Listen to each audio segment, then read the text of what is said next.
Kalau Menteri Keuangan Purbaya itu sampai joget-joget itu, ya wajar karena memang S&P itu yang dibutuhkan sebagai lembaga ketika negara mau masuk ke pasar surat utang. Apalagi kita tahu negara memang lagi membutuhkan utang.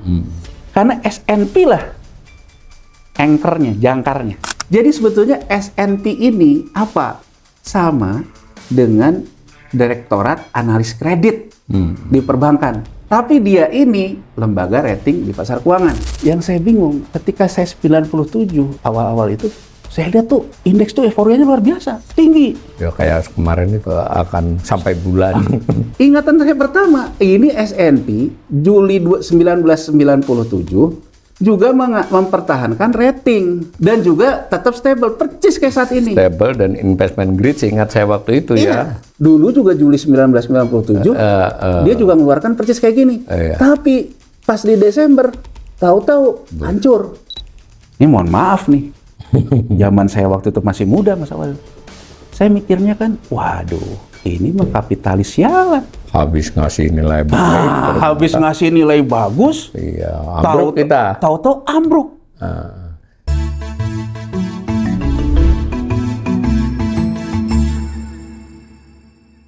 Salam cerdas, komunitas pembelajar yang saya hormati, berjumpa kembali dengan saya di kanal Awali Rizky dalam sesi ngobrol ekonomi. Saya kembali ditemani oleh sahabat saya, Mas Yanuar Rizky. Assalamualaikum, Mas. Waalaikumsalam warahmatullahi wabarakatuh. Tambah sehat kayaknya, Mas Yanuar. Ya, kita berusaha aja. Ini kan beberapa hari terakhir ini banyak pemberitaan terkait dengan keputusan atau assessment atau apapun yang dipublikasi oleh S&P ya, yang disambut gembira oleh pemerintah. Dan sempat juga membuat saham rebound meskipun ternyata tipis ya, kita belum tahu. Tapi apapun, kebanyakan pihak melihatnya sebagai berita positif.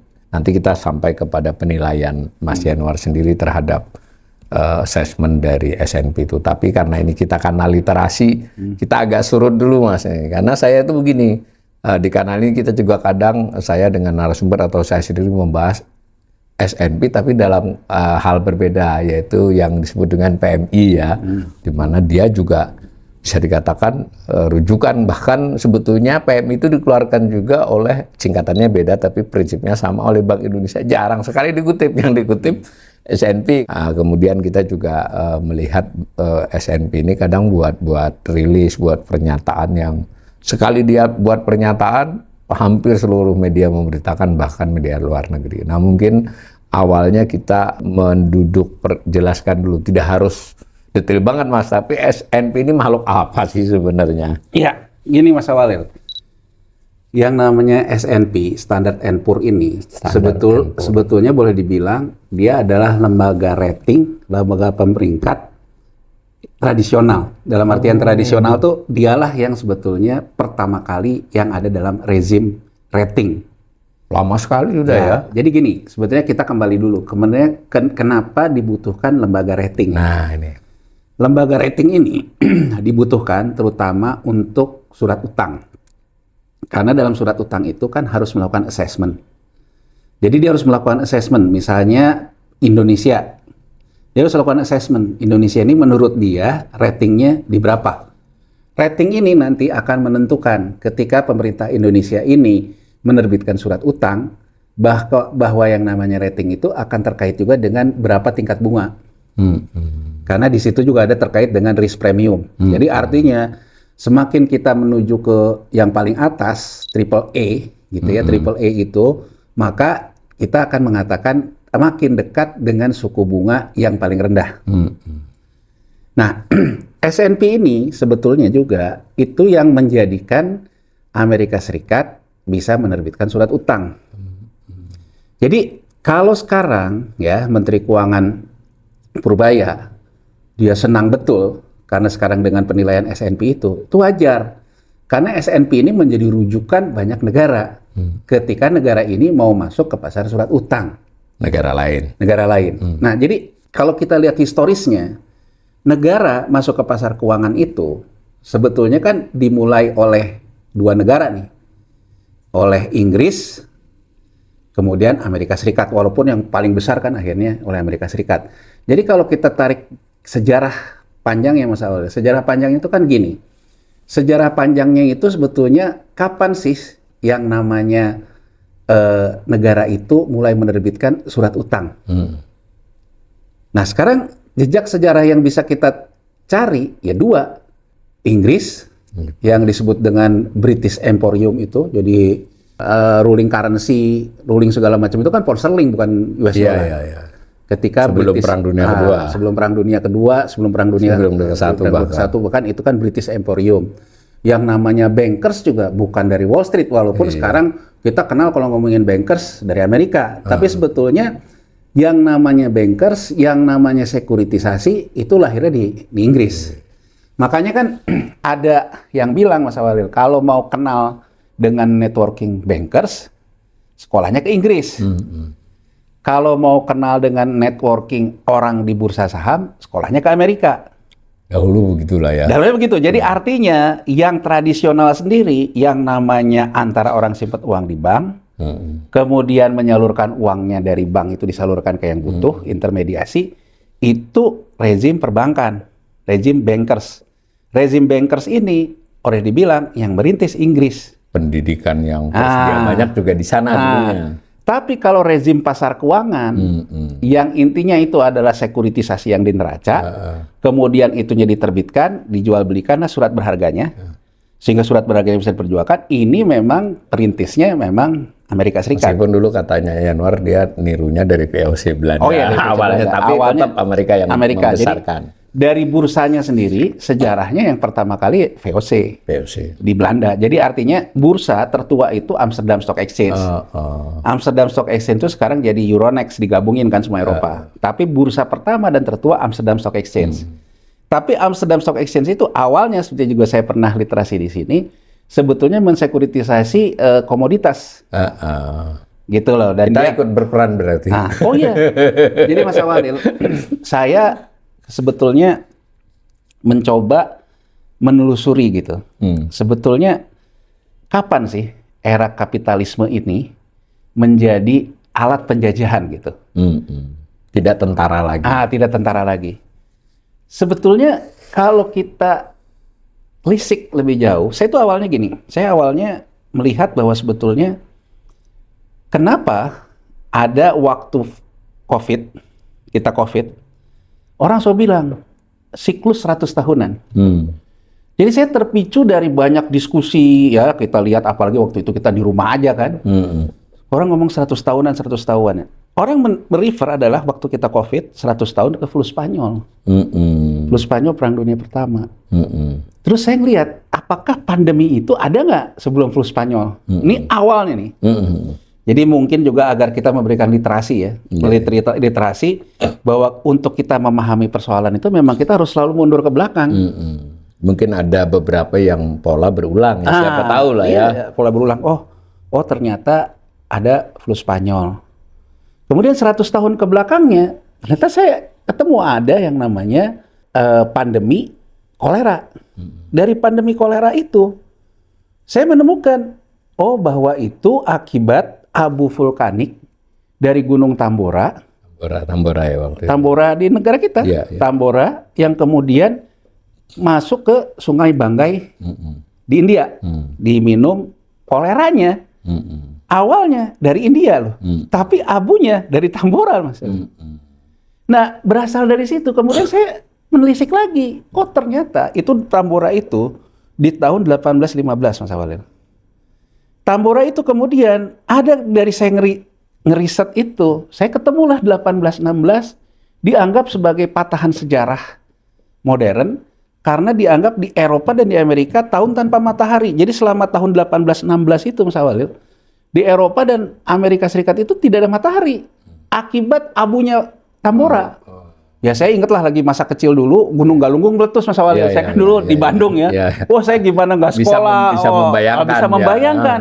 Terus saya membayangkan kan, ternyata dulu Tambora yang gelapnya sampai di Eropa dan di Amerika Serikat. Di Amerika lah, tidak disebutkan Amerika Serikat, tapi di Amerika lah. Dia gelap.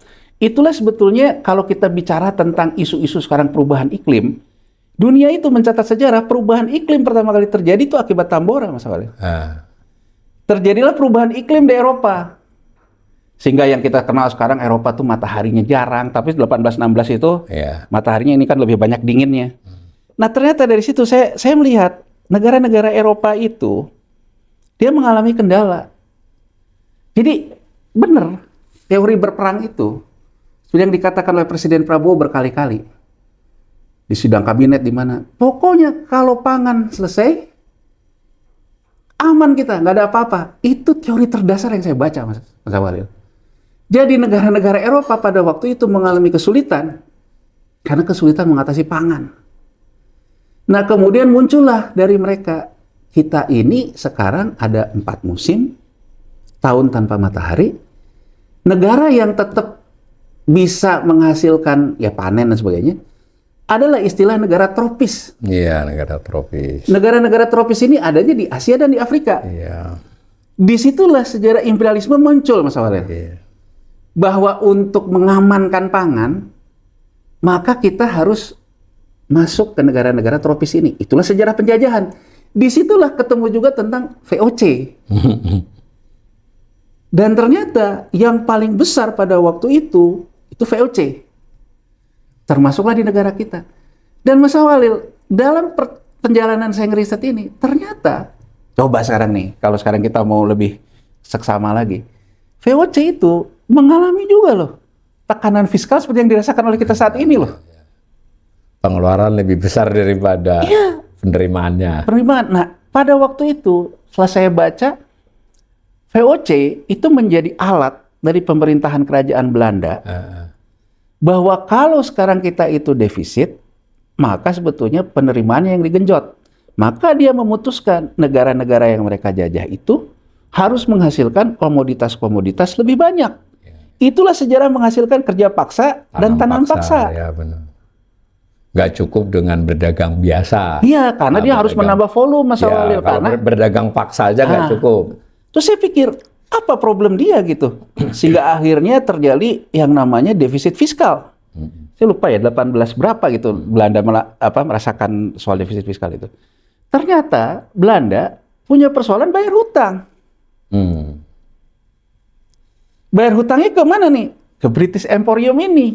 Sistem perbankan ini, Mas Walil. Oh, jadi saya pikir tuh gejala negara itu berhutang sudah lama dan dimulai ketika mereka dampak dari Tambora mulai ekspansi ini. Nah, karena dia punya kendala terhadap membayar hutang ini, maka dia harus gedein penerimaan kan? Yang dia lakukan, perbesarlah volumenya. Karena dia semakin memperbesar volume ini, VOC menjadi besar dan sebagainya, sampailah dia ke New York itu kan, ketemu dengan para bandar-bandar. Tapi ada satu yang menarik loh, dalam riset yang saya lakukan pada waktu itu, VOC ini kan kayak Danantara. Konsorsium. Konsorsium yang mengelola segala macam. Holding. Saya waktu itu penasaran, terutama ketika Danantara dibentuk. Saya VOC sendiri berhasil memberikan dividen nggak sih ke pemerintah Belanda? Besar loh, Mas Walil. Jadi sekarang kalau kita mengatakan apa target kita terhadap Danantara, masa kalah sama VOC? Kurang lebih gitu loh, Mas Walil. Masa kalah sama VOC gitu? Terlepas bukan kita mengatakan Danantara juga harus menjajah rakyat kita ya. Tapi VOC itu berhasil loh meningkatkan dividen yang besar sehingga mengakibatkan pemerintah Belanda tidak gagal bayar. Nah, kemudian saya penasaran gitu.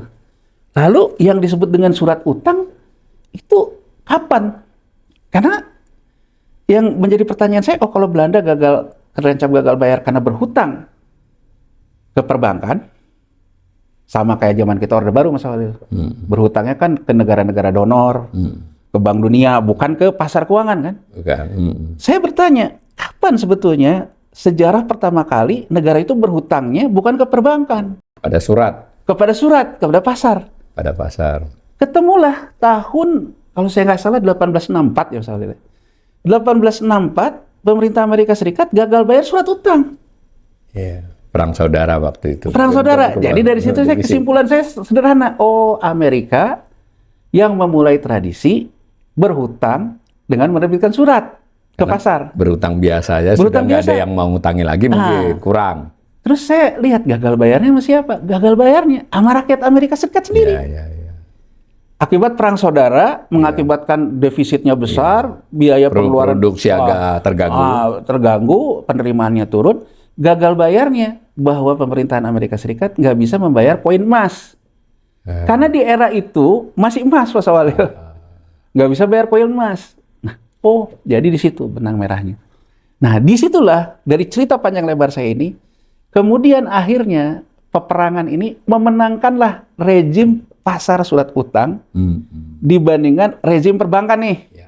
Terutama setelah ujungnya di Bretton Woods tahun 1944, Amerika mengambil alih lah British Emporium ini menjadi American Emporium kan. Ya. Tapi kan Britishnya bagian dari Amerika juga. Ya. Gitulah. Dan kemudian dari situ saya lihat, karena dia menerbitkannya ke pasar surat utang, bertemu dengan banyak orang, apa yang harus menentukan bahwa ini layak dibiayai atau tidak layak dibiayai? Kalau di bank, begitu kita sekarang pergi ke bank nih, Mas Awalil. Pergi ke bank, misalnya kita pergi, yang kita bahas kemarin ke BRI. Pergi ke BRI, tolong pendanaan untuk saya, kredit. Maka BRI akan ngomong, apa agunannya? Oh, saya punya agunan ini. Tapi kalau perusahaan yang minta, mana laporan keuangannya? Ini. Yang melakukan assessment, ya banknya. Ketika banknya juga perlu melakukan valuasi, bank juga melakukan valuasi. Kira-kira rumahnya Pak Awalil ini berapa? Divaluasi. Artinya sebetulnya dia tidak membutuhkan yang namanya rating agensi. Yeah. Karena bank melakukan pembiayaan, resikonya pun oleh bank itu sendiri. Berarti banknya punya yang namanya orang-orang yang untuk melakukan analisa kredit. Makanya Pak Awalil, di zaman Orde Baru, teman-teman kita, bukan teman-teman kita, ya mungkin Mas Awalil udah teman-teman ya. Kalau saya kan masih ngelihatnya saya tahu ada teman-teman saya memang gitu. Yang gaya itu kalau kerja di bank dianalis kredit. Iya, benar. Di zaman Orde Baru nggak ada yang gaya itu kalau kerja di perusahaan sekuritas. Yang gaya belum gaya. Yang gaya itu kalau kerjanya itu jadi analis kredit di bank. Itu tuan tanah betul kan gitu, kurang lebih kan gitu. Itu yang terjadi di era-era perbankan kan.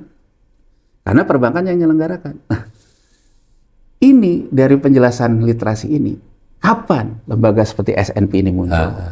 Ketika negara mau berhutangnya itu ke banyak pihak, ke pasar. Pasar. Maka pasar ini harus ada yang melakukan assessment. Disinilah kemudian lahirlah yang namanya disebut dengan lembaga penunjang. Lembaga penunjang ini salah satunya yang menentukan bahwa perusahaan ini layak dibiayai, terutama karena surat utang, negara ini layak dibiayai, disitulah muncul kebutuhan pihak independen yang melakukan rating, yang melakukan penilaian. Jadi sebetulnya S&P ini apa?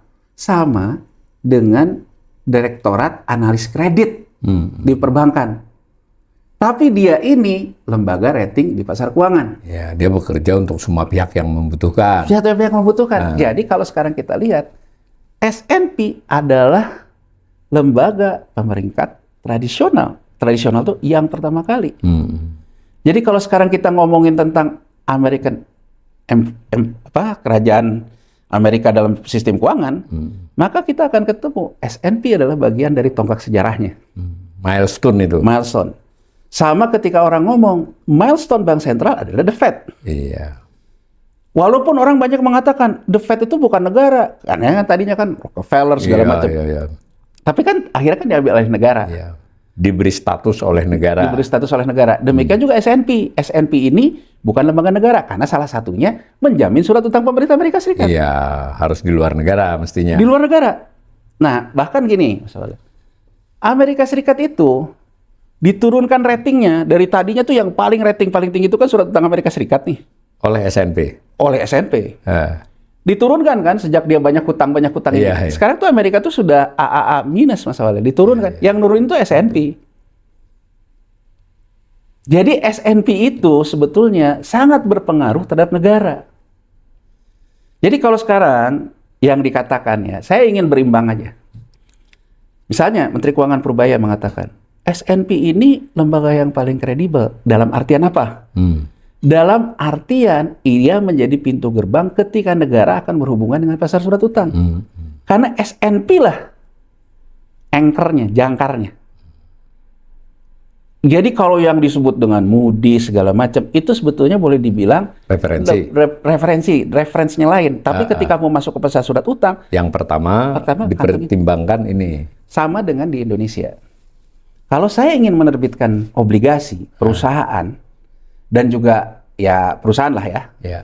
maka saya harus berhubungan dengan Pevindo. Semua yang mau IPO ke Pevindo ya? Ke Pevindo, IPO obligasi ya, Ya, IPO obligasi. ke Pevindo. Terlepas ada lembaga rating lain, ada yang disebut dengan misalnya Dana Reksa Rating segala macam. Dana Reksa Rating itu menjadi reference, tapi ketika saya mau masuk Harus ke pasarnya, ada dulu penilaian Pevindo. Pevindo mengatakan apa? Bahwa nanti saya sertakan juga Pevindo rating berapa, Moody's berapa gitu. Untuk memperkuat. Memperkuat. Inilah fungsi S&P juga, Mas Awalil. Jadi S&P itu adalah strategis itu gateway pertamanya untuk pemerintah mengeluarkan surat utang. Makanya jangan kaget, di Pevindo S&P pun punya saham. Oh, karena Pevindo itu PT ya. PT. S&P juga PT. Berarti S&P ini mungkin juga memiliki saham di banyak lembaga pemerintah negara ya, berbagai negara ya. Iya, jadi negara-negara yang menjadi gateway untuk penerbitan, termasuk di Pevindo dia punya 15%. Mungkin selain soal saham juga networking informasi ya. Gini, atau sekarang kita gambarannya gini deh. Pevindo, ya Pevindo itu pemegang saham terbesarnya Bursa Efek Indonesia. Oh, tetap BEI ya. Bursa. Jadi kalau sekarang kita lihat juga referensinya, S&P pasti pemegang terbesarnya terkait dengan bursanya. Karena dia menjamin pasar kan? Iya. Dia bukan pemerintah loh, karena dia dia pemerintah bagian dari objek dia. Iya. Kemudian di situ ada Pevindo bisa ada S&P Global, ada Dana Reksa, macam-macam itulah BUMN. Ya. Makanya kalau saya Mas Awalil, orang banyak mengatakan tentang Undang-Undang P2SK tentang demutualisasi bursa. Demutualisasi bursa itu ada Bank Indonesia bisa punya saham, ada Kementerian Keuangan bisa punya saham. Banyak orang bilang bahwa Danantara juga bisa. Danantara bisa punya. Sebetulnya kalau dari historisnya lembaga-lembaga di pasar keuangan, lembaga-lembaga yang harus punya kredibilitas, itu nggak salah loh Mas Awal. Ya, wajar ya. Wajar karena memang yang punya sahamnya harus yang terkait dengan kepentingan-kepentingan. Biar bisa saling menjaga iklimnya. Iklimnya. Jadi saya panjang kali lebar ini saya ingin menunjukkan sebetulnya S&P itu adalah pilar pertama ketika negara itu akan masuk ke pasar surat utang. Akan masuk atau akan menerbitkan yang baru lagi ya? Nah, yang menerbitkan yang baru lagi termasuk ratingnya dan segala macam. Makanya gini Mas Awalil, yang saya tangkap kenapa timbul perdebatan soal ini. Pertama, Moody's sudah menurunkan negatif outlook-nya, tapi kan investmentnya belum diturunin. Iya. Ada yang di saham MSCI juga sama. Iya. Ya kan? Nah, sebetulnya kenapa orang menunggu ini? Orang menunggu S&P. Iya. Karena kalau S&P juga sama, negatif juga, bahwa sebetulnya pemerintahan kita kalau mau nerbitin surat utang, mahal. Iya. Jadi gini loh Mas Awal, Moody's mengatakan negatif, jadi sentimen negatif di pasar. Tapi kalau sekarang saya mau masuk ke pasar nerbitin surat utang, yang saya butuhkan S&P. Jadi saya ingin berimbang bahwa kalau Menteri Keuangan Purbaya itu sampai joget-joget itu, ya wajar. Karena memang S&P itu yang dibutuhkan sebagai lembaga ketika negara mau masuk ke pasar surat utang. Apalagi kita tahu, negara memang lagi membutuhkan utang. Dan sebagiannya utang global bond, itu kan lebih-lebih lagi ya. Salah satu fakta yang menunjukkan sebetulnya S&P ini adalah yang seperti saya bilang lembaga pemeringkat tradisional atau kalau boleh kita bilang founding fathers-nya lah dari rejim peringkat-peringkat benchmark lah ya. Benchmark.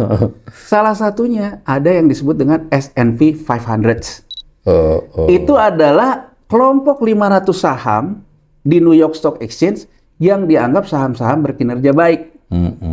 Orang yang masuk ke S&P 500 ini itu juga kalau nerbitin surat utang, ratingnya bagus, Mas Walid. Nah, jadi S&P 500 agak beda loh dengan indeks MSCI. Iya. Ketika orang masuk ke indeks MSCI, itu akan menyebabkan dia layak investasi oleh hedge fund. Ya. Kamu masuk MSCI, indeks MSCI nggak? Iya, kalau iya masuk. Ya, emitennya tersebut bisa di. Tapi kalau S&P 500 itu menunjukkan tentang kinerja. Jadi gini loh, kita heboh ngomongin MSCI, indeks MSCI. Tapi kalau di negaranya, di kiblatnya pasar modal ini kan adanya di New York Stock Exchange Mas Awalil. Yang jadi reference kemana-mana itu indeks S&P 500. Berarti dia tidak hanya pasar surat utang dong, dia juga ada kayak dengan ini juga terkait dengan PMI tadi ya. Ya, dengan segala macam itu kan gini loh. Gede ya berarti karena S&P dia menilai kinerja pemerintahan, berarti kan dia menilai juga tentang kondisi manufakturnya kan. Makanya dia punya datanya. Ya sebetulnya dia akhirnya juga menilai saham ya. Ya bisnis-bisnis kayak Standard & Poor's, MSCI ini emang jualan riset Mas Awalil. Iya, Landry. Jualan indeksnya dijualin. Gitu loh, indeksnya dijualin ya segala macam. Nah, itu. Jadi kalau Mas Awalil tanya, S&P ini apa? S&P ini lembaga penunjang. Iya. Lembaga penunjang yang dibutuhkan terutama oleh negara. Cuma kredibilitasnya dibangun lebih dari seabad ya. Oh iyalah dia. Jadi ya kan dengan dia sekarang S&P 500 segala macam. Iya. Jadi kan gini loh Mas Awalil, seperti kita juga pernah cerita, MSCI itu tadinya Direktorat Riset di Morgan Stanley, di spin-off. Kalau Standard & Poor's emang dari awal memang sudah lahir sebagai lembaga pemeringkat. Malah bisnis-bisnis lainnya yang tambahan ya. Ya, jadi artinya sebetulnya S&P itu ya sestrategis itu. Dan kalau sekarang dibilang bahwa dia menjadi alat dari Amerika Serikat mempertahankan rezim ruling currency-nya, tidak bisa dibantah juga Mas Awalil. Sejarahnya menunjukkan. Sejarahnya memang begitu memangnya. Tapi dia juga berani nurunkan peringkatnya Amerika. Nah, sekarang masuk ke penilaian terkininya. Kalau saya baca, begitu senangnya pemerintah, terutama yang tampak di publik adalah berubah ya. Tapi sebenarnya yang dilakukan si S&P kan bukan menaikkan peringkat, mempertahankan peringkat. Dan dalam konteks outlook, dua hal ya, itu pun outlook yang sama dengan sebelumnya. Kok sesenang itu? Gini, kenapa sesenang itu? Karena ketika Moody's mengeluarkan negatif outlook, itu turun ya. Orang kemudian semua mencermati weight S&P. Tunggu. S&P sendiri memulai proses assessment. Dalam proses assessment ini kalau kita baca dramanya di media, ada yang ya terutama misalnya kayak Bloomberg, Financial Times, S&P banyak menyoroti tentang apa yang dikhawatirkan oleh banyak orang, sehingga orang banyak menduga, Mas Awalil. Jadi gini loh, kurang lebih dia menggarisbawahi seperti fiskal, belanja ini, ketidakdisiplinan ini ya. Kurang lebih gini, kita tidak masuk dulu ke substansinya bagaimana S&P akhirnya menghitung tetap tidak ada perubahan. Tapi dalam situasi dramanya, terutama setelah Moody's mengeluarkan negatif outlook di awal tahun 2026, S&P sendiri dalam banyak pemberitaan mempertanyakan ya kurang lebih sama dengan apa yang dilakukan oleh Moody's. Dia bersuara tapi belum bersifat tapi kan belum mengeluarkan kan. Dan kemudian dia datanglah ke sini, datang ke Departemen Keuangan, datang ke BI. Ya kan, yang didatangin kan lembaga-lembaga pemerintah karena terkait rating itu kan. Nah, Menteri Keuangan saya selalu bilang bahwa kita juga sekarang diskusi dengan S&P dan segala macam. Dan satu poin Mas Awalil, ketika lembaga rating ini ramai-ramai segala macam, pada waktu itu muncul juga di beberapa forum termasuk dari Komisi 11 di DPR yang mengatakan ini kan cuman fungsi lobby aja dari pemerintah dan yang selalu ditargetkan bukan yang sudah mengeluarkan negatif loh. Iya, karena sudah terlanjur. Di samping sudah terlanjur karena memang levelnya masih gitu karena aja. memang kalau pemerintah butuh untuk penerbitan surat utang butuhnya sama S&P. Nah, pergilah Menteri Keuangan ini kan ke Amerika, yang sekarang dia klaim. Saya menjelaskan itu saya pergi sama DPR. S&P melihatnya antara pemerintah dengan DPR kompak itu kan bahasa yang dia lakukan. Nah, kembali ke pertanyaan Mas Awalil. Dengan situasi drama, lembaga-lembaga lainnya sudah mengeluarkan outlook negatif dan S&P sendiri lewat banyak pemberitaan terkesan mau negatif juga. Sehingga kan banyak ekonom Iya. Yang menurut Purbaya ekonom TikTok mungkin salah satunya kita berdua juga. Ya. Padahal kita nggak main TikTok ya. Ya kan? Nah, dia bilang, kenapa dia sekarang senang betul? Kurang lebihnya kan gini. Iya. Mana? Yang benar ternyata saya kan? Iya. Meskipun nggak dinaikkan, ternyata nggak diturunkan. Jadi kenapa dia senang betul? Karena suasananya itu ekspektasinya sentimen negatif. Sentimen negatif, downgrade, atau paling tidak outlook-nya dibuat negatif. Outlook-nya yang dibuat negatif ya. Jadi kalau sekarang dengan tengah banyak drama kayak gitu dan ujung resultnya outlook-nya tetap stabil, downgrade-nya juga tidak terjadi. Dari sisi pemerintah dia memenangkan pertarungan isu. Pertarungan isu. Yang dia sebut tentang ekonom TikTok itu menduga akan downgrade, menduga akan negatif. Paling tidak outlook negatif. Begitu keluar, tidak kan? Tidak. Jadi tetap saja dia sudah memenangkan pertarungan isu. Ya. Gitu loh Mas Awalnya. Jadi harapannya itu ada nggak lalu, karena kan yield dari di kisaran 6 sudah lebih dari 7, bahkan harus inverse kan. Di mana yang jangka pendek melebihi jangka panjang, bahkan itu ditopang SRBI yang tinggi, itu berpotensi nggak dengan penilaian ini akan mengalami perbaikan? Hal lain itu ya? Ini menurut saya sebetulnya, kembali lagi Mas Awalil, there is no freelance. Tidak ada yang gratis ini Tidak ada yang gratis. Jadi sebetulnya proses negosiasi ini, ada juga yang diberikan oleh pemerintah, ada juga yang pemerintah terima. Ini tidak bisa dipungkiri karena sebetulnya untuk kepentingan S&P, untuk kepentingan adjustment, seperti saya selalu katakan kan, bahwa adjustment yield akan menentukan adjustment kupon. Iya betul. Sekarang Mas Awalil, kemarin saja ORI itu udah 7%-an kan? Iya. Kalau kita hitung, itu berarti udah sama dengan nilai pelemahan rupiah. Iya. Artinya sebetulnya kalau sekarang ORI-nya udah jual 7%, nanti pemerintah jual surat utang 7%, buat S&P dari sisi adjustment return-nya kan udah di-adjust. Kenapa juga untuk dia mengatakan bahwa ini loh, saya ingin mengatakan gini, kita tuh harus melihat itu dingin gitu. Ketika orang mengatakan, Mas Awalil, kalau Mas Awalil nggak ikut saya pulang. Iya. Belum tentu saya mau pulang Mas Awalil. Iya. Apalagi tadi sudah disetubuh gula-gula dengan yang tinggi tadi, tambah nggak pulang dong. Kalau saya bilang, kalau kamu nggak ini, saya pulang loh. Akhirnya saya pulang ya, kayak kita nawar mangga aja. Iya. 2.000 ya, kalau nggak saya pergi, nanti tukang mangga. Pada dasarnya dinamika keuangan itu seperti itu ya. Jadi sebetulnya Mas Awalnya kita tuh ngelihatnya tuh harus ngelihat ke teori permainan itu. Ini tawar-menawar. Jadi ketika misalnya pemerintahnya bilang, ini kan saya udah ikutin nih. Berapa poin-poin krusial yang sebetulnya pemerintah berikan kepada apa yang dimau oleh investor surat utang itu sendiri. Satu, adjustment kupon. Iya, kupon yang tertera ya. Kupon yang tertera. Kalau kupon yang tertera saja pemerintah sudah ngambil di 7, berarti yang di pasar sekunder pun harganya pasti dikoreksi. Yieldnya mesti di atas kupon. Iya. Ya kan?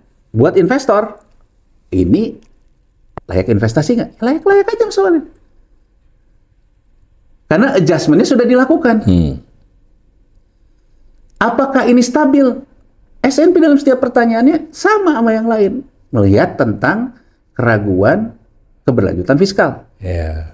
Apa yang dilakukan pemerintah selama bulan Juni ini? Terlepas dari itu entah kecelakaan sejarah, entah apa. Ya kan? Entah memang duitnya udah nggak ada. Pemerintah kemudian merespon kan? Walaupun tidak dihabisin, tapi yang namanya MBG itu kan dipotong. Yang namanya KDMP juga mulai dipotong. Ya, paling nggak diperlambat itu. Diperlambat. Jadi artinya MBG berdampak kepada fiskal pemerintah, KDMP berdampak ke Bank Himbara. Ingat, memberikan outlook negatif tidak hanya terhadap surat utang pemerintah, tapi juga terhadap Bank Himbara. Karena Bank Himbara menjalankan penugasan pemerintah. Nah, salah satu banyak isu yang disebut itu tentang tata kelola Danantara. Danantara berarti kan harus dihitung menjadi hutang pemerintah. Saya belum membaca hasil totalnya ya, tapi kesimpulan saya dalam pertemuan S&P dengan pertemuan S&P dengan Departemen Keuangan, dengan Bank Indonesia, dengan Danantara, kelihatannya disepakati bahwa hutang Danantara termasuk hutang pemerintah. Ini yang kita tunggu nih Mas Walil. Iya, Sebetulnya iya, di iya. laporan keuangan pemerintah pusatnya Itu sendiri dan seperti antara apa? Seperti apa? Kalau saya baca, sebetulnya dari banyak pemberitaan-pemberitaan di media-media internasional, SNP itu merasa bahwa apa yang dia khawatirkan tentang tata kelola Danantara itu terjawab, kurang lebih gitu. Tapi memang harus baca dulu yang full risetnya. Tapi kalau dari pemberitaan yang ada, saya menangkap seperti itu. Itu bahkan saya lihat SNP ini bilang ya seperti DSI Danantara dan yang itu kata dia berpotensi menaikkan pendapatan negara. Dia menyatakan loh. Oh iya. Jadi ada pembicaraan, ada penjelasan lah kepada mereka. Jadi SNP satu, komitmen pemerintah tidak akan melewati defisit 3%. Itu dijawab pemerintah. Iya, dijawab. Ya. Dan menurut SNP dalam rilisnya kemarin, dalam saya baca berita itu, dia meyakini. Dia percayalah dengan jawaban pemerintah. Jawaban pemerintah bahwa pemerintah tidak akan 3%. Mesti pemerintah juga membreakdown ya. Kami tidak 3 itu karena begini-begini kan. Kenapa tidak 3 ini? Sebab akibatnya apa? Karena pemerintah potong MBG kan? Ya. Kalau ini pembiayaan yang lewat Bank Himbara, KDMP juga kelihatannya pemerintah mengatakan akan berkuranglah cicilannya. Segala macam.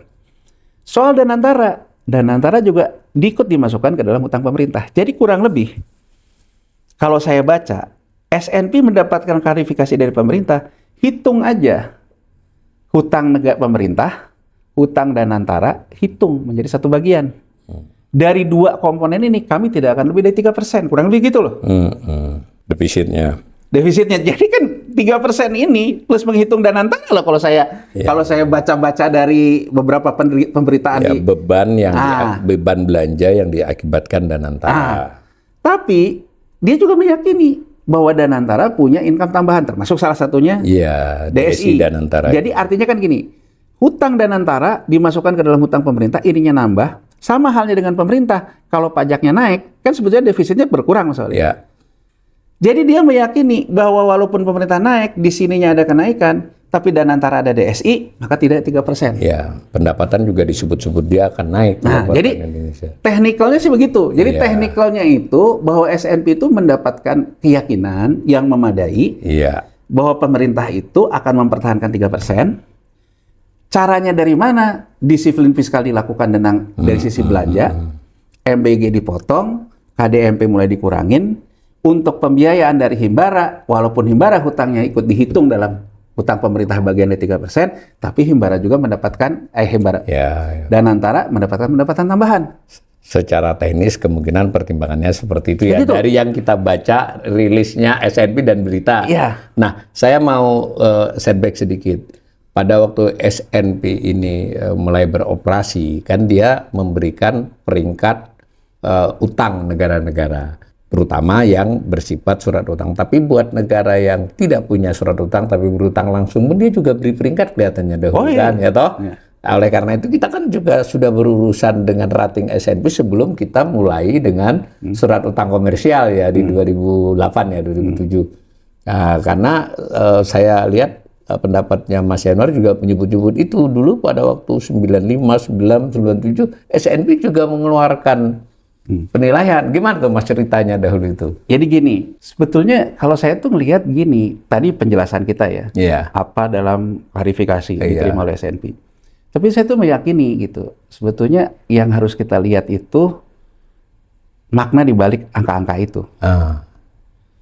Nah, saya ingat betul gini, misalnya ya Mas Walil, dulu saya itu masuk ke BEJ Bursa Efek Jakarta, sebelumnya saya di luar gitu, saya masuk itu karena pada saat itu pasar modal tuh lagi booming-boomingnya menuju tumbuh-tumbuhnya. Iya. Jadi 95 itu bursa itu diswastanisasi di bulan Juli juga.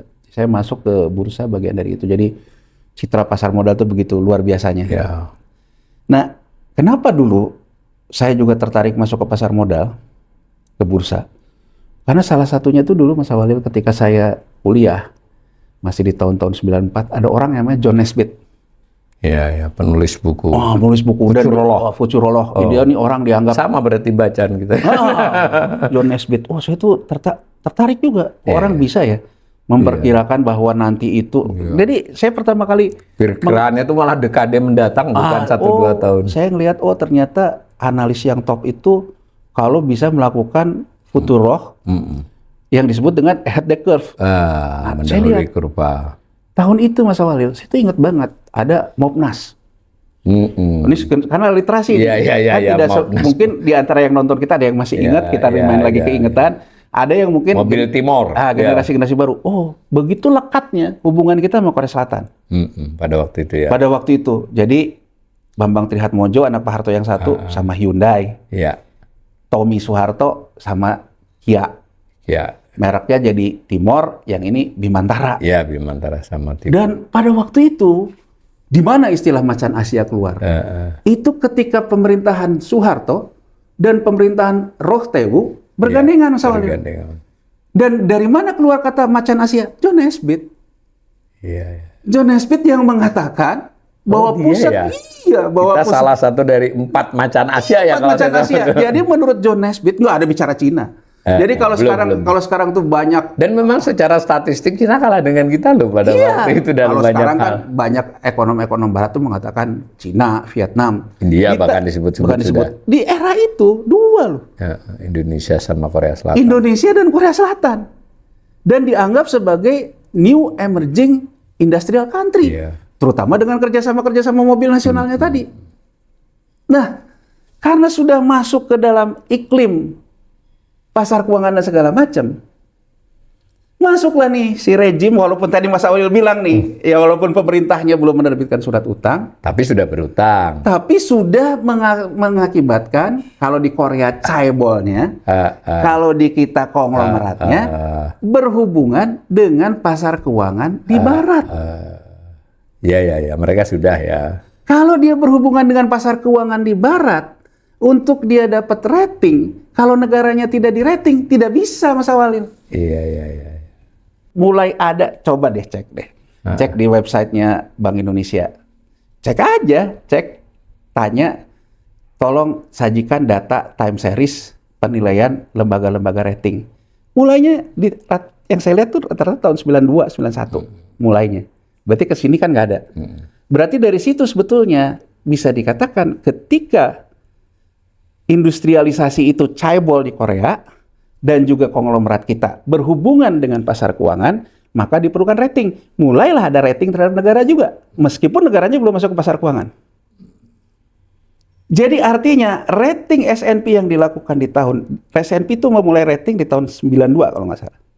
Jadi untuk negara Indonesia, rating negara Indonesia dia keluarkan ini, karena dari rating Indonesia inilah dia bisa merating Bimantara.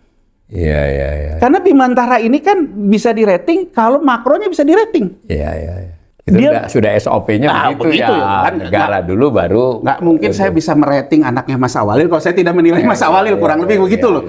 Kan artinya induknya harus di-rating. Jadi sebetulnya kita masuk ke dalam rejim rating ini ketika kita mulai yang namanya sektor swasta kita membiayai. Makanya ucapan John Nesbitt, ucapan segala macam itu menjadi referral kan. Sentimen positif ya waktu itu. Jadi saya pada waktu itu Mas Awalil mungkin sama juga lah dengan suara kita lihat, wah luar biasa ya negara saya ini. Nah, tahu-tahu saya masuk Mas Awalil ke bursa. Nggak berapa lama saya masuk ke bursa, loh kenapa kok kayak gini ya namanya pasar modal? Kok tahu-tahu jatuh, tahu-tahu segala macam gitu. Nah saya tuh masih ingat betul pada waktu itu. Jadi gini, bursa itu pertama kali yang namanya indeks itu jatuh itu di Desember 1997. Ya kalau dersnya di 98 lah sampai ujungnya ada reformasi. Tapi meskipun ekonomi udah goyang-goyang pertengahan tahun belum langsung berdampak ke saham ya. Jadi turun jatuhnya itu Mas Walid. Iya. Yang saya bingung ketika saya 97 di awal-awal itu saya lihat tuh indeks tuh euforianya luar biasa. Iya. Tinggi. Ya kayak kemarin itu akan sampai bulan. Kenapa tahu-tahu jatuh ya? Dari situ kemudian saya mulai membaca sentimen negatif. Apa sih sentimen negatif? Saya dulu Mas Awal, saya ditanya oleh orang, kenapa perang Teluk mempengaruhi indeks? Ini zaman saya lagi awal-awal di bursa. Iya. Saya pikir juga kenapa ya perang Teluk mempengaruhi indeks gitu loh. Kayak jauh banget gitu ya. Apa kaitannya? Ternyata saya mempelajari, yang namanya sentimen, isu, itu akan mempengaruhi yang namanya di pasar keuangan. Nah, pada waktu itu sentimennya, loh, bukannya kita di rating baik dan sebagainya. Nah, singkat cerita saya menjelaskan kondisinya. Nah, begitu kemarin S&P itu mengeluarkan sama di Juli 2026, walaupun tadi Mas Awalil ngajak saya ngomongin tentang literasinya, ingatan saya tuh saya nggak cari tahu tuh Mas Awalil sebetulnya kenapa S&P akhirnya tetap gitu, akhirnya segala macam. Ingatan saya pertama, ini S&P Juli 1997 juga mempertahankan rating dan juga tetap stable, percis kayak saat ini. Stable dan investment grade, ingat saya waktu itu ya. Sama kayak sekarang ya. Jadi tidak merubah outlooknya segala macam. Saya ingat ke sana. Oh, dulu juga Juli 1997 dia juga mengeluarkan percis kayak gini. Tapi pas di Desember tahu-tahu hancur. Saya boleh dibilang sebetulnya pengalaman terbesar saya sebenarnya ngurusin transaksi-transaksi terkait dengan manipulasi pasar, perdagangan orang dalam. Saya sebetulnya lebih banyak di area itu. Jadi ketika Krismon, ketika segala macam itu, saya mulai berinteraksi. Bagaimana saya menilai tentang yang namanya, ini loh, orang sekarang selalu bilang ya, tentang kriminalisasi kebijakan segala macam. Karena saya pernah bersinggungan dengan urusan seperti ini. Sebetulnya, Mas Awalil punya mens rea, Mas Awalil tidak punya mens rea. Kalau berdasarkan konstruksi dari Undang-Undang Pasar Modal, sepanjang dua alat bukti lainnya membuktikan, Mas Awalil sebetulnya udah dianggap punya mens rea. Dua alat buktinya itu apa? Satu, memang memperoleh keuntungan atau merugikan orang lain. Kedua, memanfaatkan informasi. Nah, jadi dari situ saya mulai mempelajari Mas Awalil. Oh, informasi itu memegang peranan penting di pasar keuangan. Tidak akan pernah pasar ini mengkoreksi kalau tidak ada informasi yang mendukung.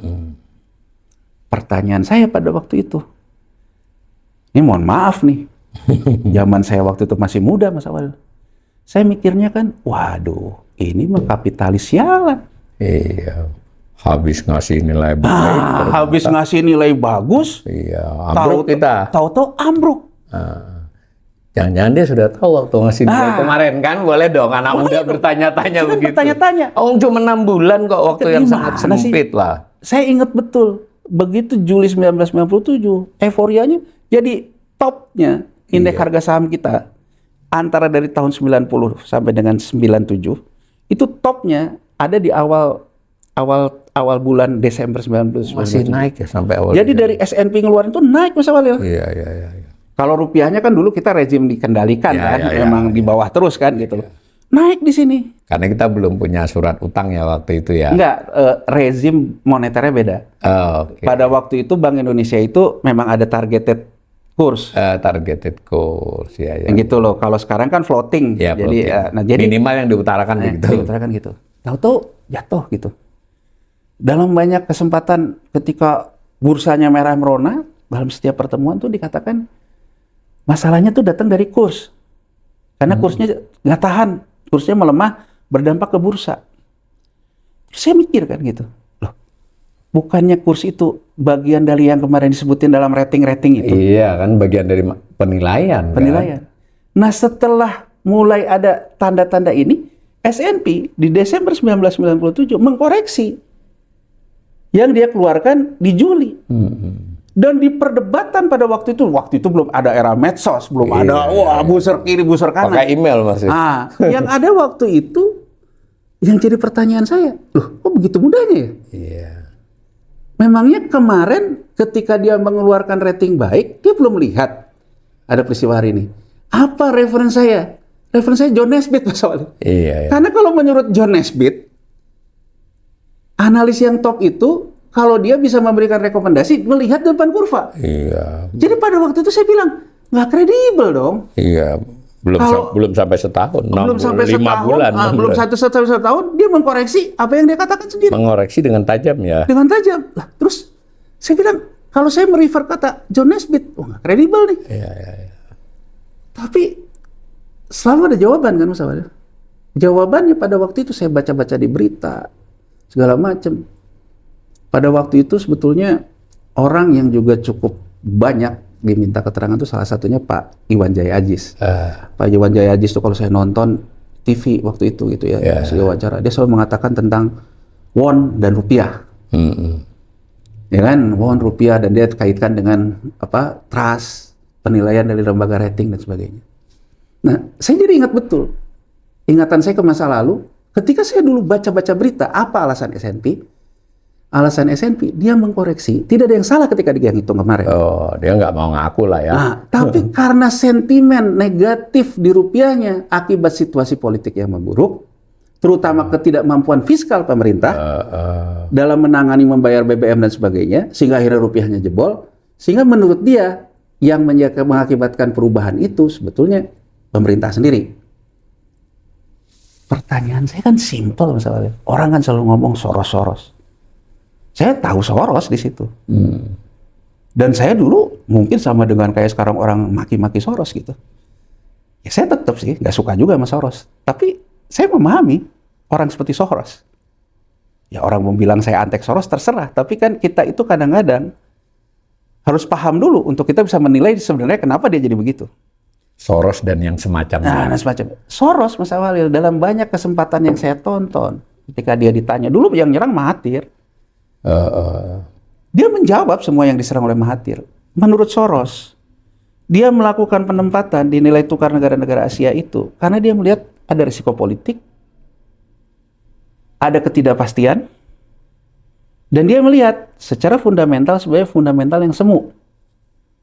Fundamental ini hanya akan bertahan kalau pemerintahannya bisa menjalankan fungsi istilahnya tuh the last resource itu loh. The last resort. Jadi sepanjang bank sentral negaranya bisa berperan sebagai the end of the last resource, dia bilang the end of the last resource untuk mengatasi kesulitan, maka sebetulnya tidak akan ada apa-apa. Tapi hitungan Soros akan nggak tahan. Makanya dia bilang dia mendahului kurva, memasang posisi.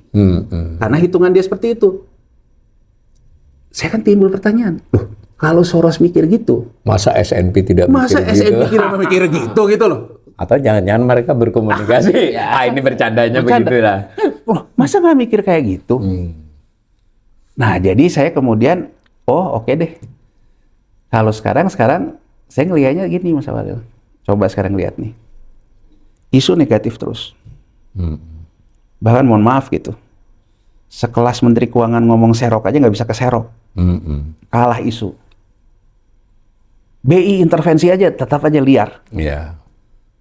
Sekarang Mas Awalil, kalau asing ini mau jual saham kayak, mau jual obligasi kayak, kan harus ada yang beli.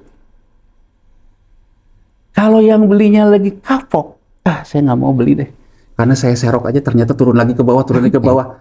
Takut kan? Dalam konstruksi yang sepanjang saya menangani yang namanya mengindikasikan adanya manipulasi pasar, insider trading, informasi bisa dipakai untuk pump and dump namanya. Informasi dipakai untuk ngepump. Mompanya gimana? Ya kalau orang udah nggak mau beli, timbulkan dong optimismenya. Jadi ini analisis. Iya, kalau saya ditanya, analisis. Belum terjadi kok. Tapi kalau memang kita mau serius, ya tanya ke OJK. Karena yang bisa meriksa OJK. Kalau kita analis, Mas Awalil. Jadi saya melihat, jangan-jangan memang daya belinya udah nggak ada, masih pengen jualan, maka harus dipam dulu. Dipancing lah. Dan berdasarkan teori di saham itu selalu ada yang disebut dengan stock repeat on itself. Makanya di saham itu krisis itu sunatullah, Mas Awalil. Dia akan terjadi lagi. Karena itu bagian dari mencari keuntungan. Nah, jadi berangkat dari situ, saya berpikir, ya ini simpel aja nih. Ya kan? Ada kemungkinan begitu. Ada kemungkinan memang nyari daya beli, apalagi sekarang kita all time low, naik ke atas. Kalau dia naik ke atas, timbullah harga jual terbaik. Mungkin itu yang harus kita waspadai. Coba lihat sekarang. Saya ingin menyoroti dari beberapa ekonom yang merasa kita akan jauh dari 98. Meskipun semua saya perhatikan menyepakati Istilah mereka yang saya lihat adalah erosi kebijakan fiskal yang menimbulkan erosi kepercayaan pasar. Gitu bahasanya. Ya, banyak, hampir semua sepaham itu. Erosi kebijakan. Dia bilang kalau 98 persoalannya sistemik dalam sistemnya. Sistemik itu tuh apa? Karena sistem nilai tukarnya, karena BMPK. Ya. Kalau sekarang sebetulnya coba lihat sekarang, Mas Walil. Apakah kita melihat konglomerat kita khawatir? Enggak. Apa yang bisa kita baca? Berarti sebetulnya kita sekarang mengalami yang namanya dilema kepercayaan.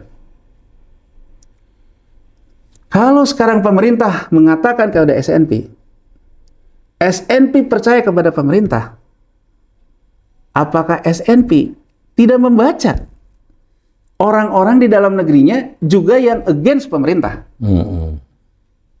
Ya, orang akan bilang kan, ini kan gara-gara ekonomi dan lain-lain. Oke lah, nggak ke situ. Tapi SNP apa tidak membaca bahwa utang pinjol naik, makan tabungan naik, PHK naik, Beban utang pemerintah meningkat. beban utang pemerintah naik, ojol rebutan order, 8% juga tetap aja tidak membuat dia sejahtera. Artinya, trust dilemanya saat ini bukan seperti 98 terkait dengan kredit antara konglomerat pihak terkait, tapi terkait dengan masyarakatnya. Makanya saya selalu bilang, kita lebih kelihatan kayak Korea tahun 97-98. Kalau dalam sisi ini, pertanyaannya, kenapa SNP tetap mempertahankan peringkat dan outlook stabil? Kenapa dia tidak melihat ini? Ya, mohon maaf ya, secara analisis saya lihat, dulu aja ada sinyal tentang hutang perbankan, dia tidak nilai. Sekarang juga dia tidak nilai. Jadi menurut saya... Karena nanti kan, ya ini cuma dugaan, dia bisa saja nanti mengganti di bulan Desember. Oh iya, jadi kan kurang lebih gini loh, kalau sekarang udah naik ke atas, udah terpancing, ibaratnya tahu-tahu pecah nanti, pecah itu entah karena apa gitu ya, dia dengan enaknya juga besok merubah penilaian. Menurut dia, oh bukan saya salah kemarin kok. Tapi ini pendapatnya Mas Yanuar ini atas pengalaman 97, ya kita begitu. Ya mudah-mudahan sih nggak begitu ya. Kita sebagai orang Indonesia ya tidak ingin juga. Tapi gini loh Mas Awalil, saya tuh ada nasihat dari ibu saya. Kalau senang jangan berlebih-lebihan. Nah ini yang penting. Kalau sedih, kata ibu saya, jangan berlebih-lebihan. Jangan meratap lah. Jangan meratap. Karena kata ibu saya, kalau kamu senang berlebih-lebihan, kamu nggak sadar bahwa sebetulnya kamu takabur. Tapi kata ibu saya, kalau kamu sedih berlebih-lebihan, kamu juga nggak sadar bahwa kamu jadi pemalas. Itu kata ibu saya. Jadi kalau saya ngelihat, mohon maaf, pemerintah menurut saya sampai joget-joget kayak gitu, menurut saya takabur. Nggak bijak lah ya. Nggak bijak. Kalaupun juga ada yang mengatakan terlalu pesimis, terlalu luar biasa juga enggak. Fungsi pemimpin Mas Awalil sebetulnya menurut saya mencari persatuan isu. Jadi demikian ya pemirsa, kita sudah mendapatkan penjelasan dari Mas Yanuar tentang SNP, lalu tentang penilaian SNP sekarang ini dan beberapa kemungkinan. Yang namanya informasi kan kita juga melihat rilis SNP hanya beberapa halaman lalu berita. Nah, dan Mas Yanuar punya penilaian sendiri ya, tetapi tetap kami ingin menyampaikan bahwa ini adalah pendapat, pandangan. Bisa benar, bisa salah, tapi harus diutarakan oleh orang-orang seperti Mas Yanuar agar kita memiliki berbagai sudut pandang yang membuat kita menjadi cukup berimbang dan bijak menilai situasi. Karena masa depan Indonesia ini bukan masa depan pemerintah saja, apalagi menteri atau siapapun, ini masa depan kita seluruh rakyat Indonesia dan bergenerasi kemudian. Terima kasih. Sama-sama, Salil.